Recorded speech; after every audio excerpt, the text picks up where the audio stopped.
Today we will be going through an action, war, drama, and adventure movie from 2022, entitled, Come Out Fighting. There will be spoilers ahead in this video, so chill out and enjoy. The movie is set during World War II. In this military adventure, a small, specialized squad of U.S. Army African American soldiers is sent on a rescue mission behind enemy lines. Who locate their missing commanding officer, find a way to survive, and make it back alive. The movie starts with the scenes of two American pilots, Lieutenant Mike and Lieutenant Frank Ross, flying back to the base. While they turn, Ross sees a German supply train and takes a pass at it. Mike asks him to make it fast, as they are running low on fuel. Soon they destroy the railway line over the bridge that causes the train to fall off. Mike appreciates Ross for his quick attack and says he loves it when the trains explode. They move ahead, but they get in the sights of an enemy warplane, Me-262. He opens fire at Mike's plane and kills the pilot, causing the plane to go down. He crashes in no time, while Ross flies off the route to go away from the enemy's range. But he gets him eventually and shoots at his plane too, which leaks his remaining fuel. When his engine stops, he ejects the seat and manages to bail out, but he's far behind enemy lines. Elsewhere, Allied forces under the command of First Lieutenant A.J. Bronson have been held up by a minefield. A mine disposal crew, Lieutenant Hayes, Sergeant Red, and Private Salty stop near them. The lieutenant asks them to stay inside, while he goes to the major and asks him why he has stopped. He shows him a spot in the ground and asks him to dispose of this mine. Hayes asks him if he has swept and cleared the area of any enemy, and he assures him that he did. Now he starts his work to clear the mine, but deep in the forest, the German army was hiding and their commander sees this American platoon.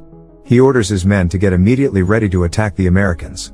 When Hayes finds the mine and orders his man to get his tool, meanwhile the German commander orders them to launch an attack on them in full force.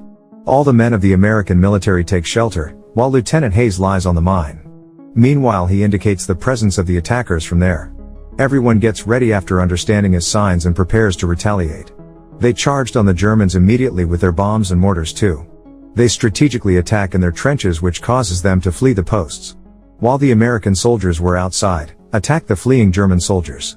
Soon they overpower them and enter their trenches, and capture their vehicles and posts. After the battle, Lieutenant Hayes and Sergeant Red enjoy a meal. Red appreciates him for what he did at the mine. He says they are called to meet the major. They walk through the tents after the food. Suddenly a soldier spits at the feet of Lieutenant Hayes. He goes to him and asks him to salute the lieutenant. He refuses, saying that he does not salute the Negros. Red steps in and warns him that if he will not salute him, he will pick his teeth up off the ground. He salutes him now and they go to meet the major, Chase Anderson. He welcomes them and says he is busy clearing the way for the search party to rescue a crashed fighter pilot. Lieutenant Hayes hands him the scout report of the concerned sector, for the safe passage of the search team. He appreciates his work on the report, and asks about the trouble their platoon faced coming there. He says the Germans sprung an ambush on them with their tanks, guns, machine guns, mortars, and about 50 to 60 men. But they cleared the sector afterward. Now he sits and reads from a report for the lieutenant, that the military division has reassigned him pending an investigation into his misconduct yesterday. They get shocked hearing this, but the major says someone is trying to pin the blame on him for the German ambush. The sergeant tries to clarify that it was the white soldiers who did not do their job to clear the area. The fault is actually on the troops who failed to scout and clear the area, not him. The major stands up and says he knows it is not right, and asks them to give him 3 to 4 days to dismiss the charges. The lieutenant asks him where he needs to report. The major says he should go to the post 8 on the other side of the camp. He encourages him that they will win and keep their heads high. Before leaving, Hayes asks Red to take care of their colored men while he is gone.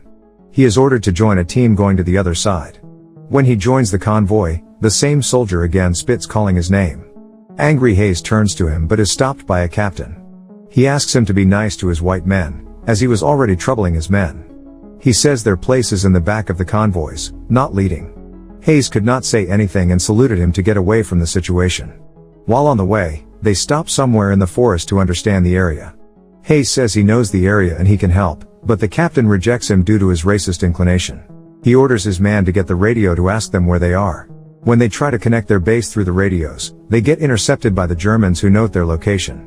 Their squad commander orders them to attack the Americans at their location.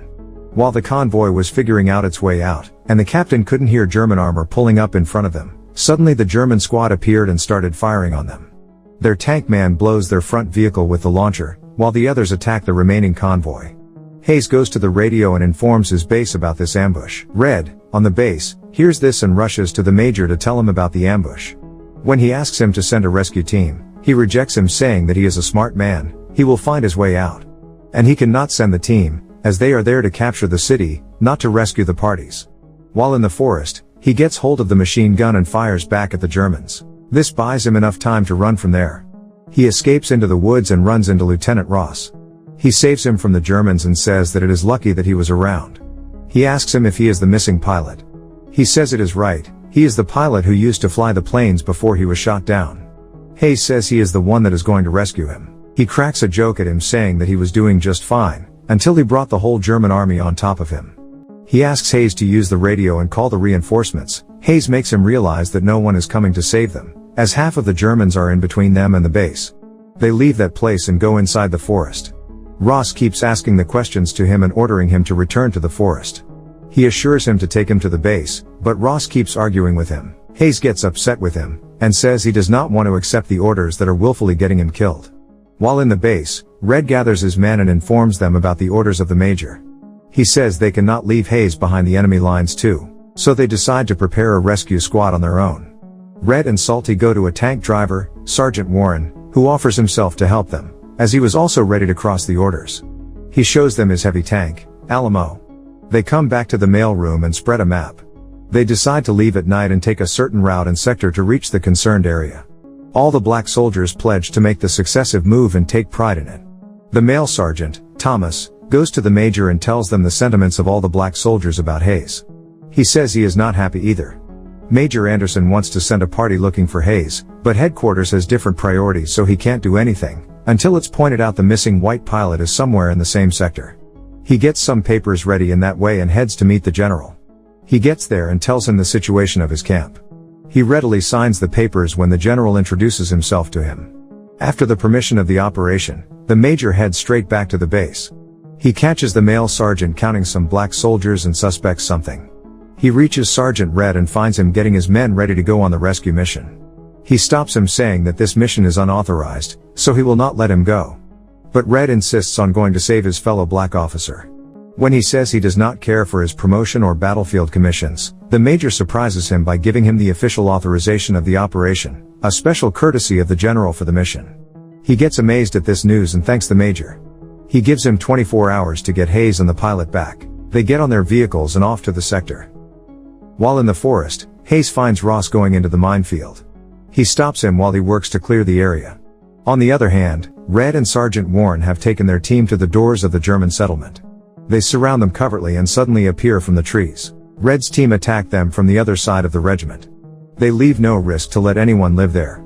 After this full surprising attack, they move through them forward in the forest. The next morning, Red's team is trying to find the tank of Warren, while trying to connect Hayes on the radio. When they connect with him after some time, the German squad commander also intercepts their communication. He gets Hayes's coordinates and orders his team to head to them. While on the other side of the forest, Warren's tank team is spotted by the German planes and they fire at them. They retaliated to shoot them down but could not. Red also sees this from his position and orders his team to get ready for any kind of attack. While being engaged with the Germans, Ross and Hayes run out of ammunition, and they have to come out and fight with the dagger. A German commander finds them and holds them at gunpoint. They prepare a rope to hang them, while another squad of the German army appears before the Americans. When they come near to them, they open fire at them in the open fields. Meanwhile, Red and his men have arrived at the location of Hayes and Ross. They stop the Germans from beating them and held them at gunpoint. Red beats the German commander when he refuses to surrender. They get their guns and head back to their team. Sergeant Warren arrives at a defensive position in the woods. He attacks the German tanks with their tanks, and overpower them after some time. The German squad commander takes the things in his hands, gets his tank, comes to the American position and attacks them. They could not find them at first, but Warren finds him and forces him to come out with his shots in the front.